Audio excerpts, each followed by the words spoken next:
자, 그럼 오늘의 첫 번째 경유지는 바로 세종시입니다. 정부에서 경제 활성화 대책 구체적인 방안들을 내놨는데요. 어떤 내용들인지 구체적으로 취재기자와 함께 한번 이야기를 나눠보도록 하겠습니다. 현재 세종시에 나가 있는 이자경 기자 전화 연결돼 있습니다. 이자경 기자. 네, 안녕하십니까. 네, 이재경입니다. 안녕하십니까. 자, 저희가 사실 지난번에 바로 스튜디오에서 추경안에 대해서 구체적으로 살펴봤었는데 그러면 그때 나온 내용하고 오늘 나온 내용하고 어떤 차이점이 있는 건가요? 예, 일단 연장선에 있다고 보면 됩니다. 지난달 하반기 경제정책 운용 방향을 발표했었죠. 그리고 지난주에는 추경안을 발표했습니다. 하반기 경제를 어떻게 살릴 것이냐라는 정책적 재원에 관한 내용들이었는데요. 오늘 나온 투자 활성화 대책은 좀 더 구체적인 제도적 변화를 담고 있습니다. 추경에서 발표한 내용도 다수 포함하고 있습니다. 관광 활성화 같은 경우에 추경 때 발표한 공연 티켓 1+1을 포함한 다양한 대책을 담고 있습니다. 정부는 휴가철인 7, 8월이 관광을 살리기 위한 최적기라고 보고 있고 가을까지는 총력을 다해 관광 분야를 다시 살린다는 방침입니다.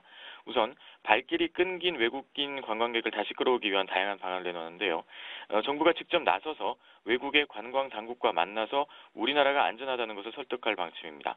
한류 스타 이민호를 내세워서 한국 관광 홍보 CF를 찍어서 중화권에 방영하기로 했고요. 미국 NBC는 우리나라 방송 프로그램 꽃보다 할배죠. 미국판 꽃보다 할배를 NBC가 제작할 계획인데 한국행 항공이나 관광지 할인 등 프로모션을 하기로 했습니다. 잠실에 있는 올림픽 체조 경기장은 K-팝 전용 공연장으로 리모델링하기로 했습니다. 백화점, 할인점, 면세점, 전통시장 등이 대대적 할인 행사를 같이 참여하기로 했는데요. 코리아 그랜드셀이라고 합니다. 다음 달 개최하기로 했습니다. 수출도 올해 들어서 계속 내리막길을 걷고 있었죠. 수출 활성화를 위해선 내년까지 무역금융을 16조 2천억 원 확대 공급하기로 했습니다.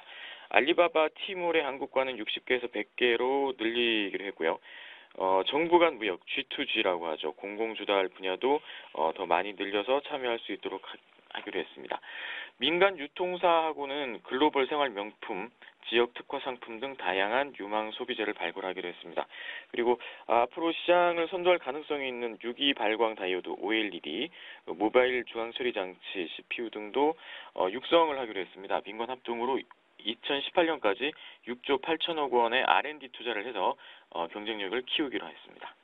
아무래도 좀 전방위적인 분야에서 구체적인 안들이 다시 한번 좀 나온 것 같습니다. 뭐 관광이나 유통 그리고 수출에서도 이런 대책들이 나왔는데 이와 함께 건축 분야에서도 좀 새로운 내용이 있는 것으로 알고 있습니다. 뭐 대표적으로 좀 오래된 노후된 건축물은 리모델링 지금보다 훨씬 쉽고 편하게 할 수 있도록 허용을 해줄 것이다. 뭐 이런 내용이라고 들었는데 구체적으로 좀 설명을 해주시겠어요? 예, 우리나라 건축물을 보면 10개 중 4개가 노후 건축물입니다. 리모델링이 활발하지 않았다는 건데요. 리모델링 조건도 까다롭고 리모델링을 해도 건물을 더 높게 짓거나 할 수 없어서 실익이 크지 않기 때문이기도 했습니다.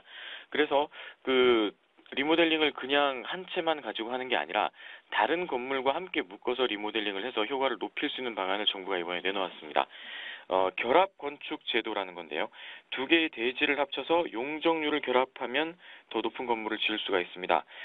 용적률 한도가 400%인 지역에서 300%만 현재 쓰고 있다면 용적률 100%가 남죠. 이 100%를 다른 건물에 넘겨주면 그 건물은 용적률이 400%가 아니라 500%까지 올릴 수 있게 됩니다. 그래서 그 대지를 합쳐서 다른 건축물과 함께 리모델링을 할 수 있도록 하는 방향이고요. 건축 협정 제도도 있습니다. 인접해 있는 두 개의 대지에 서로 다른 사람이 살고 있는데 그 두 개의 주택을 합쳐서 하나로 더 큰 건물을 지을 수 있도록 하는 겁니다. 소유자끼리 협정만 맺으면 가능합니다. 그리고 오랫동안 방치된 건축물들이 다시 사업을 재개하면 용적률을 완화해주고 지방세를 감면해주고 권리관계 조정 등도 해주기로 했습니다. 공공청사도 리모델링 대상이 되는데요. 그냥 행정시설만 있던 공공청사를 주민 커뮤니티 시설, 상업시설도 들어갈 수 있는 방식으로 리뉴얼하기로 했습니다. 이렇게 해서 건축 분야 리모델링만으로 연간 2조 2천억 원 정도의 투자 효과가 있을 거라고 국토부는 보고 있습니다. 자, 이렇게 해서 전반적인 산업 분야에 걸쳐서 정부에서 내놓고 있는 대책들을 저희가 한번 이재경 기자를 통해서 듣고 있는데요. 이와 함께 어떤 경제 활성화에 대한 좀 근본적인 대책이라고 할 수 있을까요? 뭐 벤처나 창업에 대한 활성화 내용도 담겨 있었다고 들었는데 이 부분도 추가적으로 설명을 해주시죠. 예, 사실 새로 시작하는 기업들 그리고 벤처 기업들은 그동안 지원을 충분히 받지 못해서 애로점들이 많이 있었습니다. 그래서 좀 힘든 초창기 기업들을 위해서는 벤처나 창업 활성화 대책을 내놓았습니다. 일단 인력을 구하기가 쉽지가 않았을 텐데요. 스톡 옵션을 더 유리하게 줘서 인력을 더 잘 구할 수 있도록 해줄 방침입니다. 양도소득세로 스톡 옵션 가격에 대해서 이제 과세를 하게 되는데 그 행사 가격을 시가보다 낮은 수준으로 결정할 수 있도록 할 예정입니다. 세금이 줄어들게 되는 거죠. M&A도 활발하게 해서 벤처나 창업 기업들이 자금 회수를 쉽게 할 수 있도록 할 계획입니다. 그리고 대기업도 중소기업이나 벤처 기업을 M&A로 매입을 할 수 있게 해주는데요.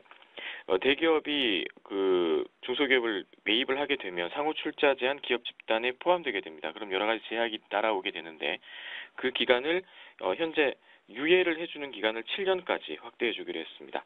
IPO를 활성화하기 위해서는 거래소를 지주회사 체제로 전환을 하고요. 민간 자본이 벤처 분야로 많이 들어올 수 있도록 엔젤 투자 소득공제 대상 기업을 늘리기로 했습니다. 그리고 벤처 캐피탈 투자 방식도 지금은 전환사채나 상환 전환 우선주 같이 채권 형태로 하고 있는데 앞으로는 보통주 중심으로 투자하도록 유도할 계획입니다.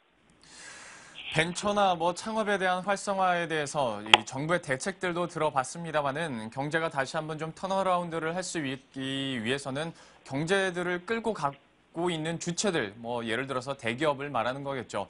이들의 협조도 분명히 필요해 보이는데요. 대기업 입장에서는 현재 좀 어떻게 기여할 수 있다고 보십니까? 예, 우리나라에서 대기업이 차지하고 있는 비중이 굉장히 큽니다. 그래서 대기업들이 좀 솔선수범을 할 필요가 있겠죠. 마침 30대 그룹 사장단이 메르스 등으로 인한 내수 침체, 엔저, 그리스 사태로 인한 수출 부진 등 경제 위기를 극복하겠다라는 이야기를 했습니다. 함께 기업인들을 사면해달라는 건의까지 했습니다. 정경련이 오늘 오전에 긴급 간담회를 개최를 했고 사장단들이 참석을 했습니다. 그 자리에서 사장단들은 우리 경제는 수출 부진과 내수 침체로 2%대 성장까지 우려되는 심각한 상황이라고 일단 진단을 했고요. 그래서 대내외 변수에 변들림 없이 예정된 투자를 계획대로 집행하고 신사업 발굴에 집중해 경제의 성장 엔진을 재점화하겠다라고 밝혔습니다. 실질적으로 투자를 결정할 수 있는 기업인들이 현장에서 뛸 수 있게 해달라라는 얘기도 했었는데요. 기업인 사면을 건의한 거죠.